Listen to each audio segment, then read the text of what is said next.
Sedulur, konten hari ini saya ambilkan dari Berita Jawa Pos Radar Magelang hari Rabu tanggal 29 Maret tahun 2023. Ini judulnya seperti ini dulu ya. 3 orang jadi tersangka kasus ledakan mercon. Nah, di Magelang ini berita yang sejak kemarin ini ya. Magelang, Radar Magelang, tersangka kasus ledakan bahan petasan di Dusun Junjungan, Desa Giriwarno, Kaliangkrik, Minggu 26 bulan 3 bertambah. Setelah NW44 ditetapkan sebagai tersangka, Polresta Magelang mengamankan DS27 dan HBH 33 warga Senden, Kecamatan Mungkit. Keduanya menjadi tersangka karena kepemilikan bahan petasan 10 kg yang dibeli NW.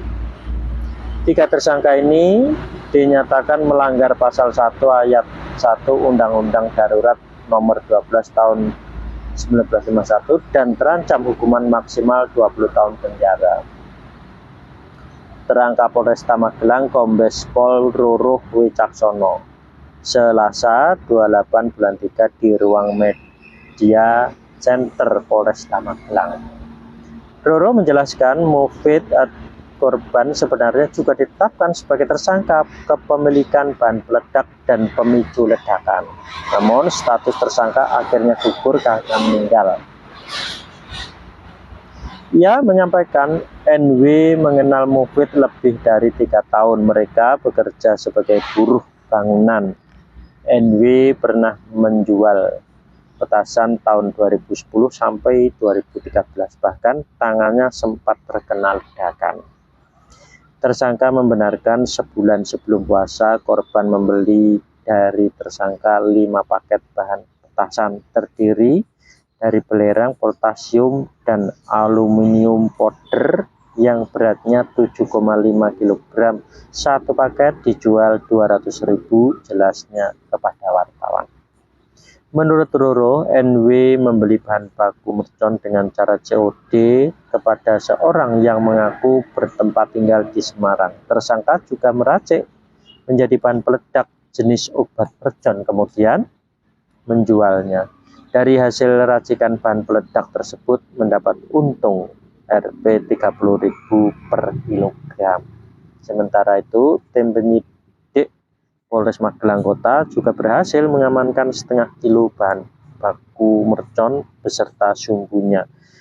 Kapolres Magelang Kota AKBP Yolanda Evalin Sebayang menjelaskan pihaknya mengamankan YAS 21 yang sedang transaksi bahan peledak jenis mercon sebanyak 0,5 kg dan 2 bungkus kertas sumbu. Lah ini lur ya. Ini mainan, sebetulnya ini mainan ya, tapi mainan yang berbahaya. Jadi gimana ya, kalau digunakan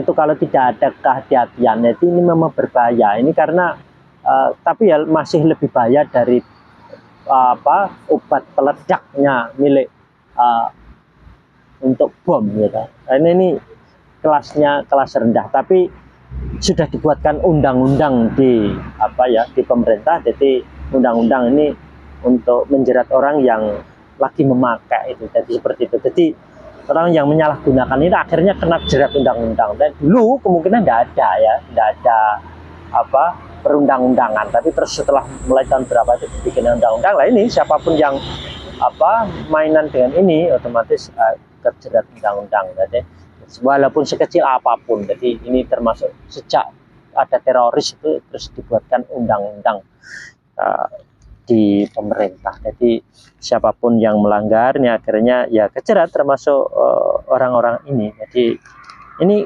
karena apa? Sebetulnya hanya cuma untuk mainan. Jadi mainan ini berbahaya gitu aja. Jadi ini sebetulnya bukan kenakalan ya, ini mainan sebetulnya. Jadi karena ya gimana lagi, namanya anak muda ya, tetes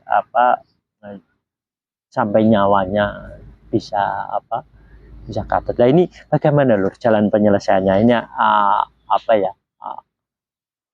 orang tua harus memberikan ridho pasal semuanya dari anaknya, ya otomatis nanti dia akan tidak main ya, dia tidak main apa, petasan lagi ya, tidak main apa, petasan lagi, dan seperti itu. Hanya karena belum mendapatkan ridho proses mulai dari kedua orang tuanya, otomatis dia main-mainan bahan peledak. Jadi ini sebetulnya sama dengan korek api.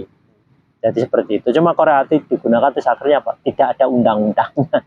Jadi seperti itu. Jadi yang membuat undang-undang aja ini. Jadi, karena memang membahayakan ya. Jadi ya juga nggak salah juga. Jadi untuk agar apa, manusia itu terlindungi gitu loh maksudnya, mungkin seperti itu ya. Sampai di sini dulu Lur ya.